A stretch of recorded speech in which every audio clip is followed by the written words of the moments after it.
The morning sun had barely risen when Marcus Johnson opened his eyes.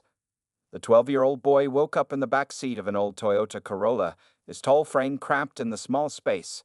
His mother, Denise, was already awake in the front seat, fixing her hair using the rearview mirror. "Morning, Mom," Marcus said, stretching his long arms. "Good morning, baby. Did you sleep okay?" Denise asked, her tired eyes showing worry despite her smile. Marcus nodded even though his back hurt. He didn't want his mother to worry more than she already did. 3 months ago, they had lost their apartment after Denise lost her job at the accounting firm. Since then, they moved between shelters, friends' couches, and their car. "We need to get you to school early so you can wash up," Denise said, starting the car. They had just enough gas to reach Marcus's middle school. At school, Marcus arrived 30 minutes before other students. This gave him time to wash his face in the bathroom, brush his teeth, and change into the cleanest shirt from his backpack. No one at school knew they were homeless. Marcus worked hard to keep it that way. "Looking good, Mr. Johnson," said Mr. Wilson, the kind janitor who pretended not to notice Marcus's morning routine. He sometimes left out a fresh towel or soap for the boy. "Thanks, Mr. Wilson," Marcus replied with a grateful smile. In class, Marcus was one of the best students. His favorite subjects were math and art. When he solved problems on the board, his classmates often clapped. No one would guess that the tall, smart boy had slept in a car last night. "Marcus, excellent work on your math test again," Mrs. Baker said, handing back his paper with a big red A+ on top. "You have a real gift for numbers." During lunch, Marcus sat with his friends Kevin and Tyrell. They talked about basketball and video games. Marcus laughed and joined in, though he had never owned a video game console and couldn't invite friends over to play. "Want to come over Saturday? My mom got me the new NBA game," Kevin asked.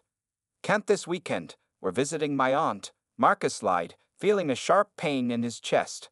The truth was they would be waiting in line at the food bank on Saturday. After school, instead of going to basketball practice like he wanted to, Marcus walked to the public library. This was his safe place until his mother finished her day of job hunting and picked him up. "Hello, Marcus." Ms. Reynolds, the librarian, greeted him. "Your usual spot is free." The usual spot was a desk by the window where Marcus did his homework and read books. Today, he finished his assignments quickly, then opened a book about architecture. Marcus loved looking at buildings and dreamed of designing them someday. At 6 o'clock, Denise arrived, looking tired but hopeful. "I might have good news," she whispered as they walked out. "A woman at the job center said the supermarket needs cashiers. I have an interview tomorrow." "That's great, Mom." Marcus hugged her thin shoulders. That night, they were lucky. The shelter had 2 free beds. After a simple dinner of soup and bread, Marcus lay on his narrow bed, looking at the ceiling. Though their life was hard, he never complained. His mother always told him, "Our situation is temporary, but your education is forever." Before falling asleep, Marcus whispered his nightly prayer. "Please help Mom find a job, and someday, let us have a real home again." Little did he know that tomorrow would bring an unexpected find that would test his character and change their lives forever. The next day was Saturday. Instead of sleeping in like most kids his age, Marcus woke up early at the shelter. Today was aluminum can collection day. This was how he helped his mother make extra money.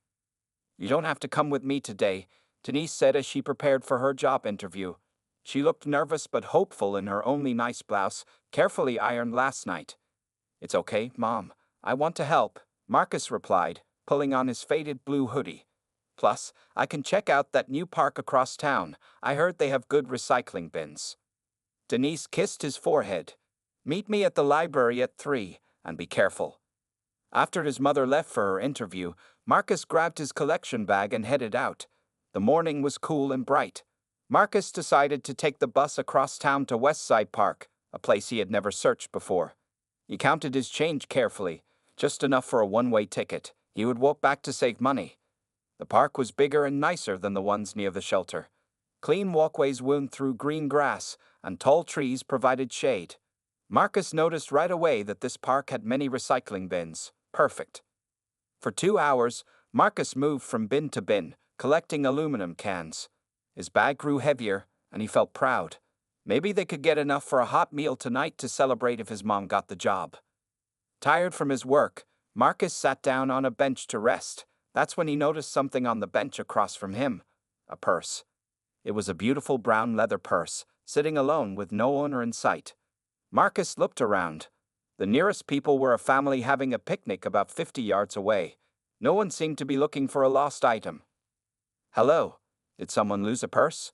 Marcus called out. No one answered. Carefully, Marcus walked over and picked up the purse. It felt heavy and expensive. His heart began to beat faster as he unzipped it to look for ID.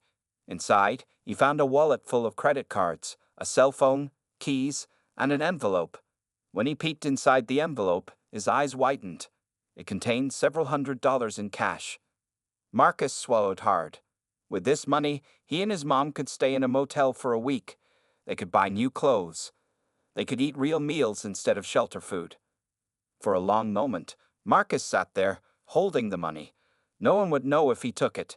The owner was probably rich. This was an expensive purse in an expensive neighborhood. As these thoughts ran through his mind, Marcus noticed a photo that had fallen out of the wallet.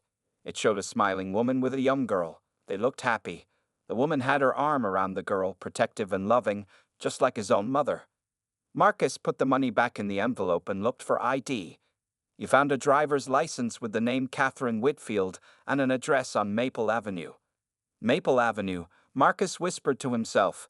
He knew that street. It was about 2 miles away, in the nice part of town with big houses.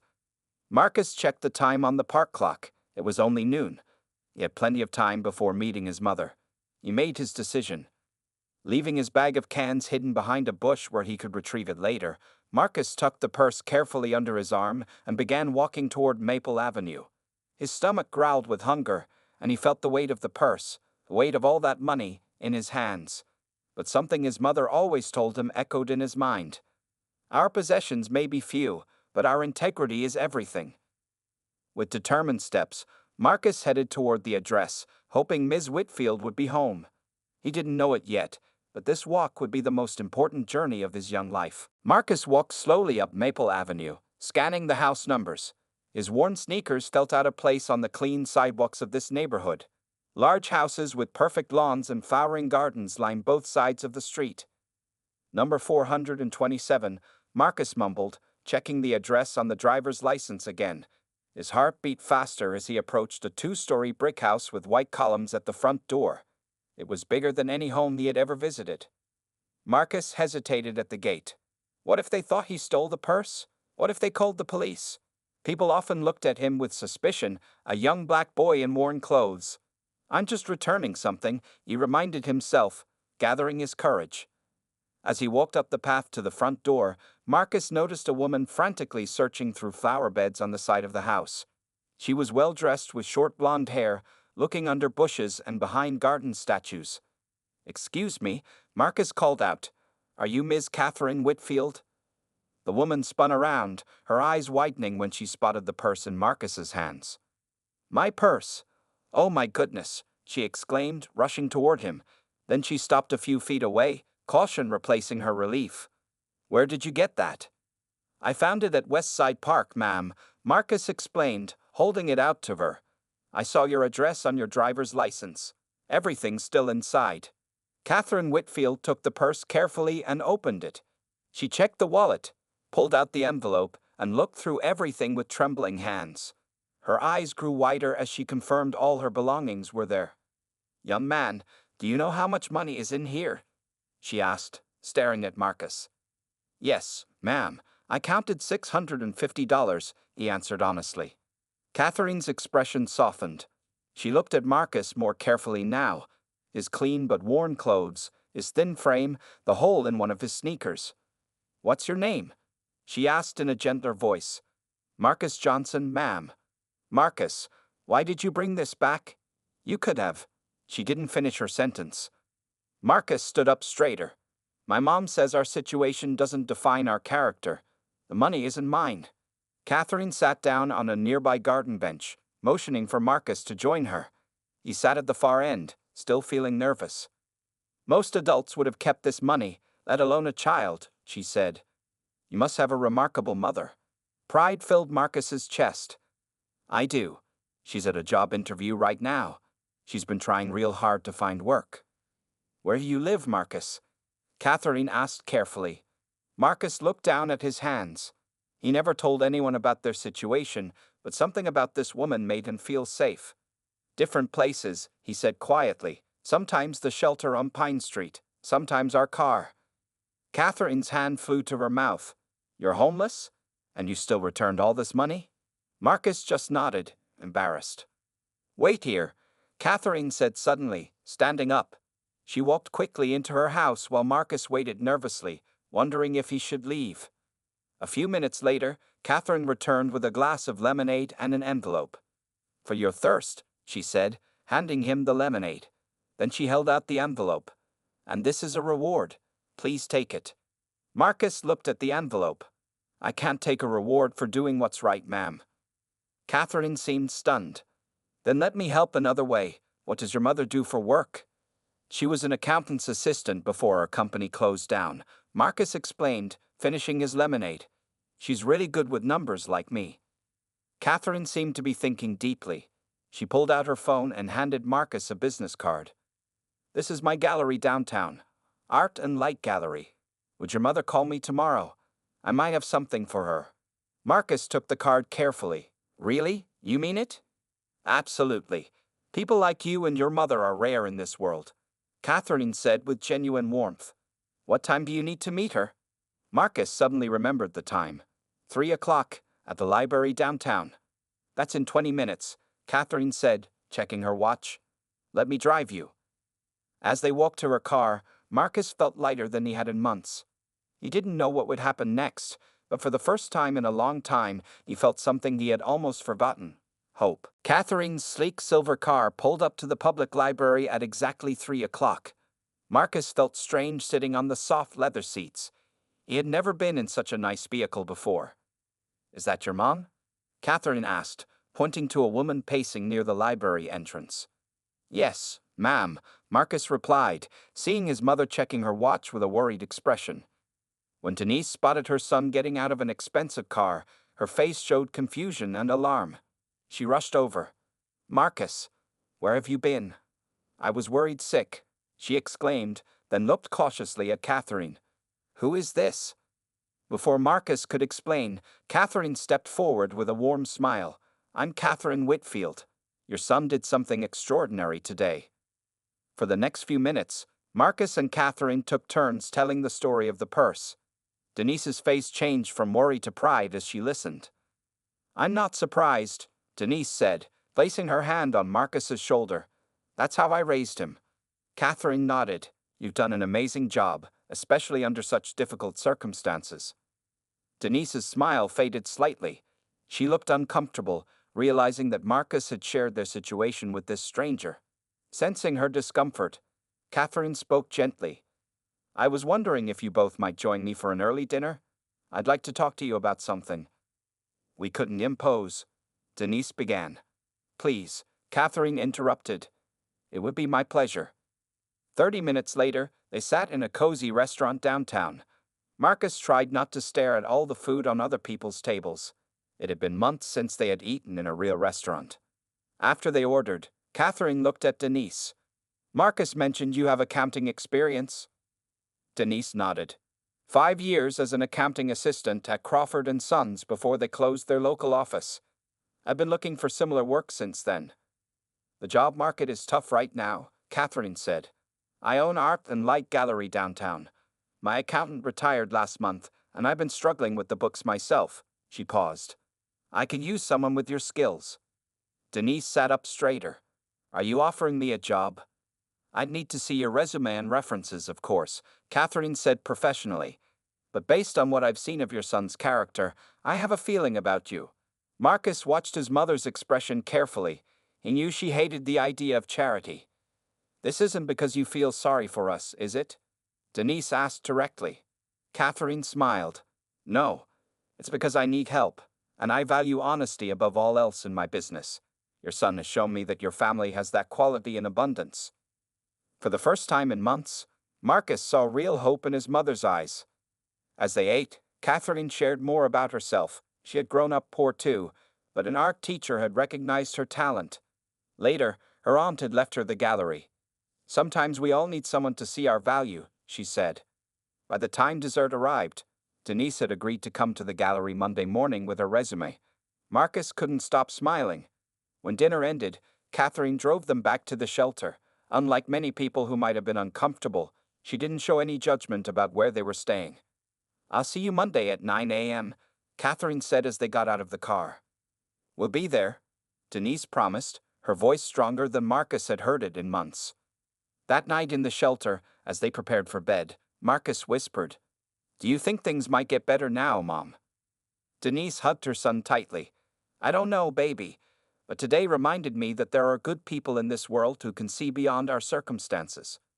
As Marcus drifted off to sleep, he thought about the chain of events that had started with a simple decision to do the right thing. He didn't know what would happen Monday, but for the first time in a long time, he felt something powerful growing inside him, not just hope, but possibility. Monday morning arrived with a mix of sunshine and nervous energy. Denise woke up earlier than usual at the shelter, taking extra time to prepare for her meeting with Catherine. She wore her only interview outfit, a navy blue skirt and white blouse she kept carefully wrapped in plastic to protect it. "How do I look?" she asked Marcus, smoothing down her skirt for the 10th time. "Perfect, Mom," Marcus assured her, straightening his own clothes. Catherine had insisted he come along too. By 8:30, they stood outside Art and Light Gallery in the Arts District downtown. The gallery wasn't open yet, but they could see beautiful paintings and sculptures through the large windows. Marcus pressed his face against the glass, amazed by the colorful artwork. Right on time came Catherine's voice as she unlocked the front door. "I appreciate punctuality." The gallery was even more impressive inside. High ceilings, track lighting, and wooden floors made the artwork stand out. Marcus had never been in an art gallery before. He walked slowly, careful not to touch anything.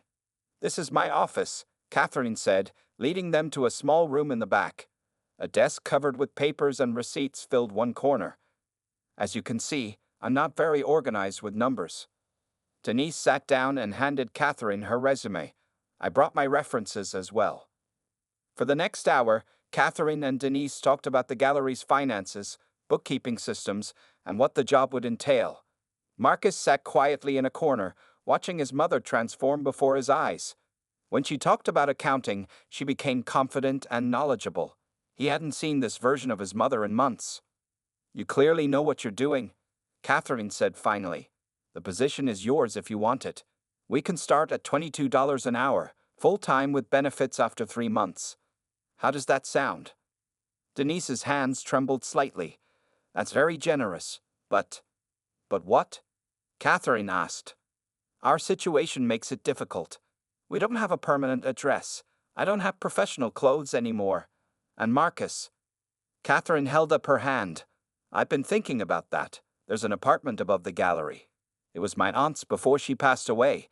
It's been sitting empty for 2 years. You could live there until you get on your feet." Marcus and his mother exchanged shocked looks. "We couldn't possibly," Denise began. "The rent would be reasonable and come out of your paycheck," Catherine continued. "It would help me too. Having someone on site provides security for the gallery."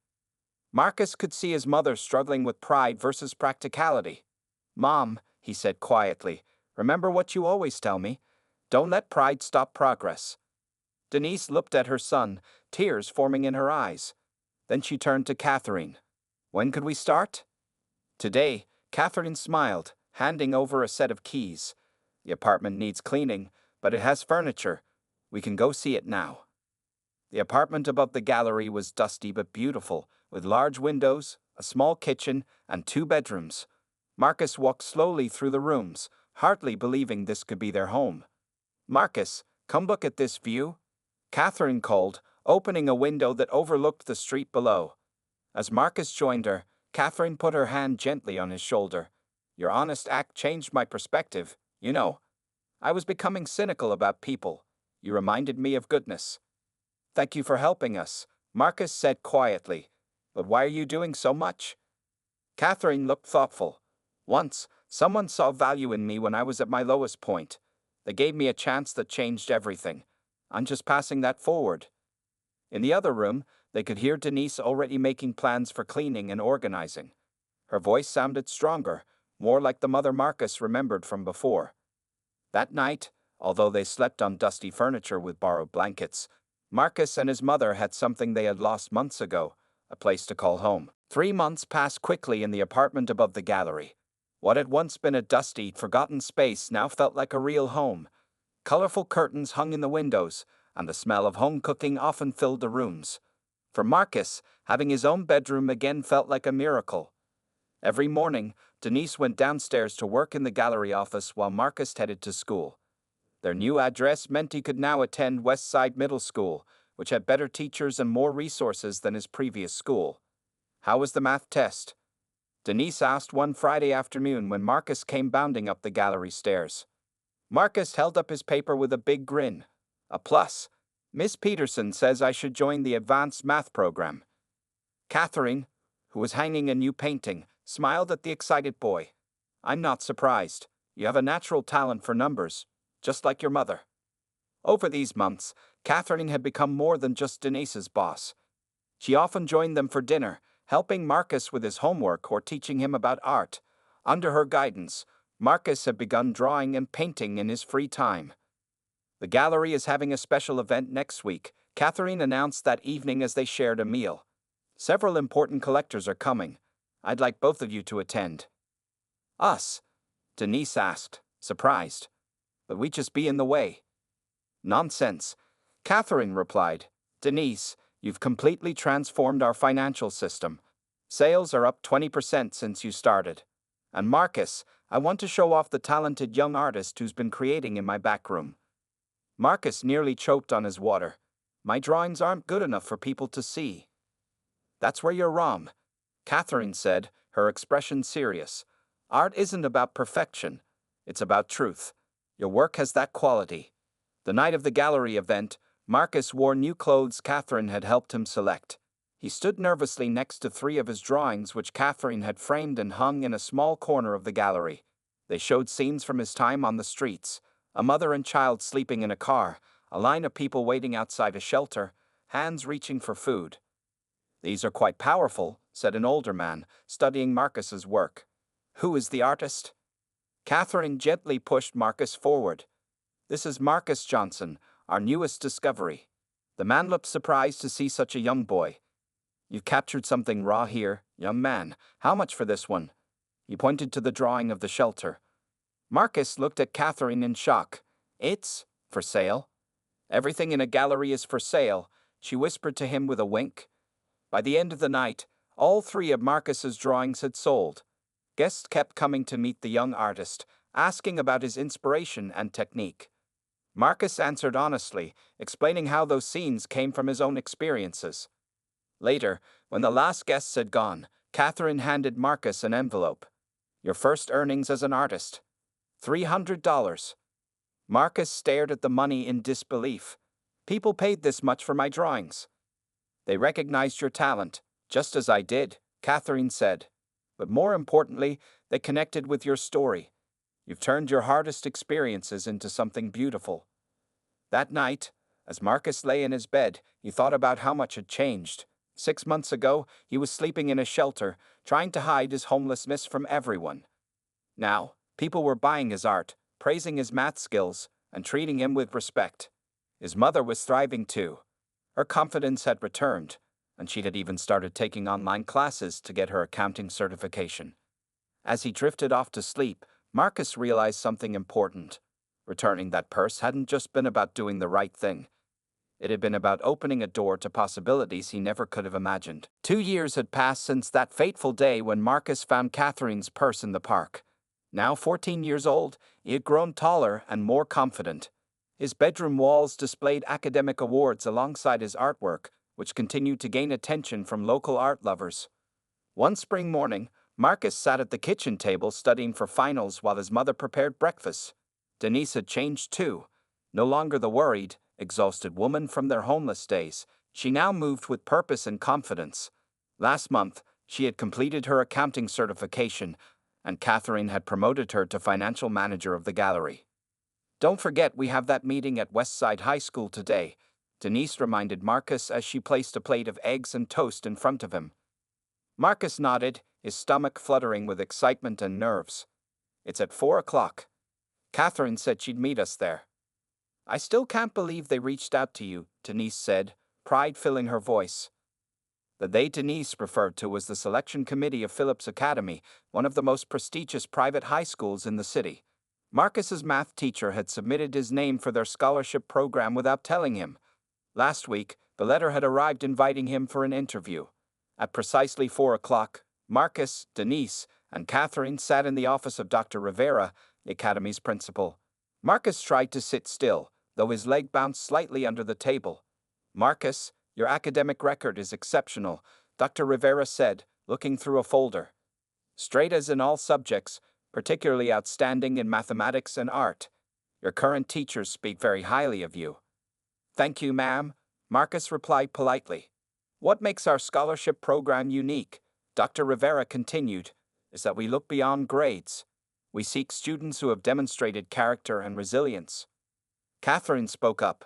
"If I may, Dr. Rivera, Marcus has those qualities in abundance. 2 years ago, he found my purse containing several $100s. Despite being homeless at the time, he returned everything intact." Dr. Rivera raised her eyebrows, looking at Marcus with new interest. "Is that true?" Marcus nodded, uncomfortable with the attention. "It wasn't mine to keep." "That decision changed our lives," Denise added softly. "But even during our hardest times, Marcus never missed school or gave up on his education." Dr. Rivera leaned forward. "Marcus, would you be willing to share your story with others? Part of our scholarship includes speaking to younger students about overcoming challenges." "I'm not sure what I'd say," Marcus admitted. "I just did what my mom taught me was right." "And that's exactly why your voice matters," Dr. Rivera said with a warm smile.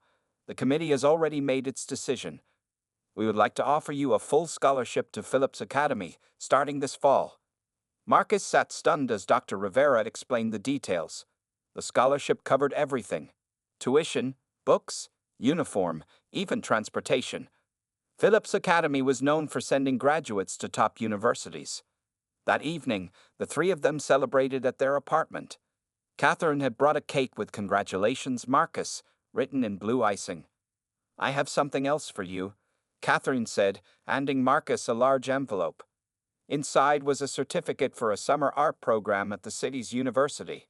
"They'd accepted you based on your portfolio," Catherine explained. "You'll study with professional artists for 6 weeks." Marcus looked between his mother and Catherine, feeling overwhelmed by how much his life had changed. "How did this all happen?" he asked quietly. Denise took his hand. "You made a choice that day in the park. One honest action opened a door. But you walked through that door yourself," Catherine added. "Your talent, your hard work, your character, those are all yours." Later that night, Marcus stood at his bedroom window, looking out at the city lights. The same streets where he once collected cans now held possibilities he could never have imagined. He thought about the scholarship, the art program, and the future stretching before him. Tomorrow, he would start working on a new series of drawings. This time, they wouldn't just show the struggle. They would also show the hope. 10 years had passed since that life-changing scholarship. Marcus Johnson, now 24 years old, stood tall in his black graduation gown. The warm June sun shone down on the university campus as hundreds of proud families watched their children receive diplomas. Marcus Johnson, the dean announced, graduating with honors in business administration and fine arts. As Marcus walked across the stage to accept his diploma, he heard loud cheers from the audience. Looking out, he saw his mother Denise, elegant in a blue dress, clapping with tears in her eyes. Beside her sat Catherine, now in her 60s but still stylish and vibrant. After the ceremony, they found each other among the crowd of happy graduates and families. "I'm so proud of you," Denise said, hugging her son tightly. She now owned her own accounting firm that specialized in helping small art businesses. "We both are," Catherine added, patting Marcus's shoulder. "Your artwork in the senior showcase was remarkable." Marcus smiled at these two women who had changed his life. "I couldn't have done any of this without you both." "Nonsense," Catherine replied. "You did the hard work. We just opened a door." Later that evening, they gathered at an empty storefront downtown.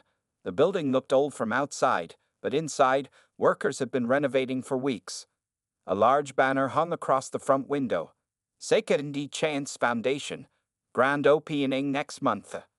Marcus unlocked the door and led them inside. Fresh paint covered the walls, and new desks and computers filled the main room. One wall displayed framed newspaper articles about homelessness and education.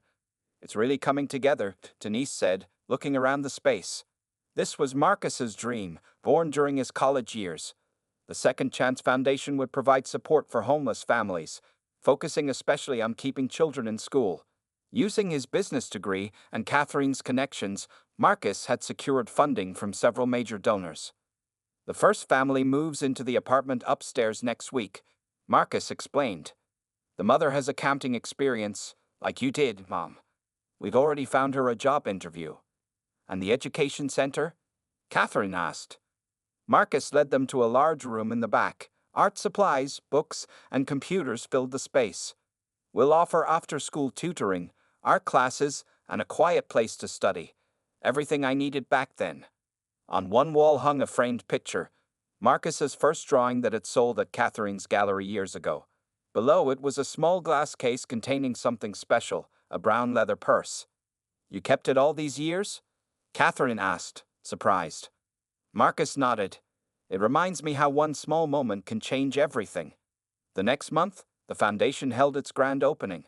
Local news stations came to cover the story. A reporter approached Marcus as he cut the ribbon. "Mr. Johnson, what inspired you to create this foundation at such a young age?" she asked, holding out a microphone. Marcus thought carefully before answering. 10 years ago, I was a homeless boy who found a purse in a park. Returning it led to opportunities I never imagined possible. Now I want to create those opportunities for others." "What would you say to children facing homelessness today?" the reporter asked. "Your circumstances don't define you," Marcus replied. "Education is something no one can take away, and most importantly, your integrity matters, even when no one is watching." That evening, after the crowds had gone, Marcus sat alone in his office. On his desk was a stack of applications from homeless families seeking help. Each story reminded him of his own journey. He picked up a framed photo of himself as a 12-year-old boy standing between his mother and Catherine. That boy could never have imagined where his simple act of honesty would lead. Marcus turned on his computer and began reviewing the applications. Tomorrow, he would begin helping another family find their second chance. The circle that had begun that day in the park was now complete, but the ripples continued to spread, changing lives far beyond his own.